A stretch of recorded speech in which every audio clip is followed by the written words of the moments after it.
una see una politician.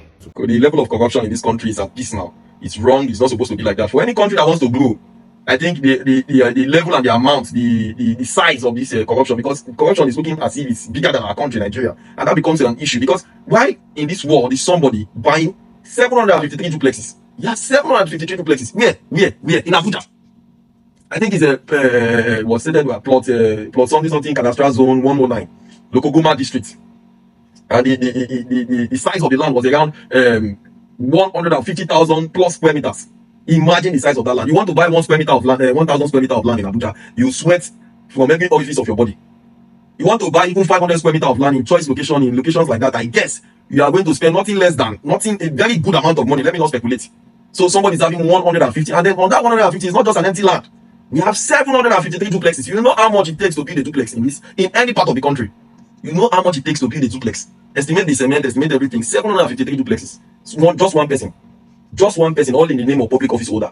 Is this not an issue? Is this supposed to be so? Is this what we should be celebrating? And yeah, you see when the EFC are trying to take this man to court, you see some people dragging some of the family members coming to sing praises. Are you proud of an alleged criminal? Are you proud of an alleged thief?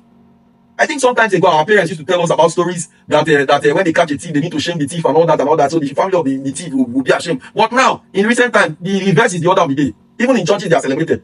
Even in the mosques, they are celebrated. Everywhere you go, they celebrate all these political criminals, all these public office holder criminals. Why will a permanent secretary have a very mighty building? How much is the salary? If you ask him now, they'll say he's doing business. I saw one day on Arise TV, one former policeman or whatever, he was being quizzed by an unappropriate authority. That's why he scaled through. Of course, the Arise TV, what was their name? I think Rufai and Dr. Rufai and Dr. Abati were there. They were trying to quiz him. I think their line of questions were so, I don't know. I think they were not properly informed or properly guided. The former police commissioner was quizzed on how he could own 20 billion naira in his account of 20 billion naira business.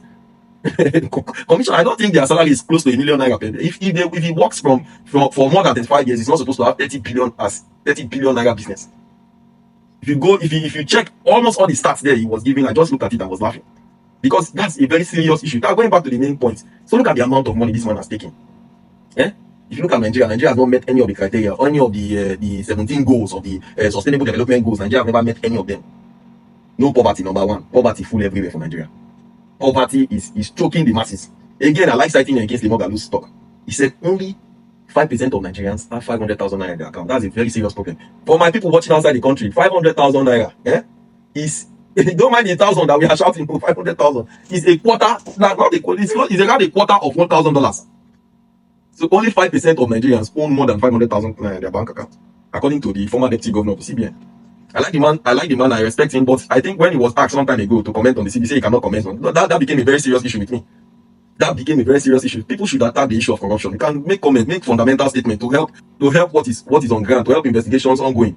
You need to make some fundamental statements. It cannot just be every time when they say the case is in court, you can say things that are meaningful, that can help in the investigation. The court will not come and arrest you or lock you up when you are saying things in concordance to their investigation and not fighting whatever is going on in the court.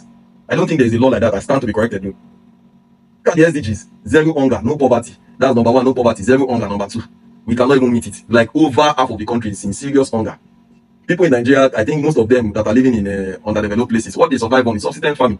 They need to plant corn to eat corn. If you talk about poverty as defined by the dollar spending whatever that was given many years back. If you spend less than the dollar, you are poor. But the over 85, what am I saying? Over 90% of Nigerians are poor. Then, if you want to define Nigeria like that, quality education, you know that's SDG 4. Good health and well-being, nowhere to be found.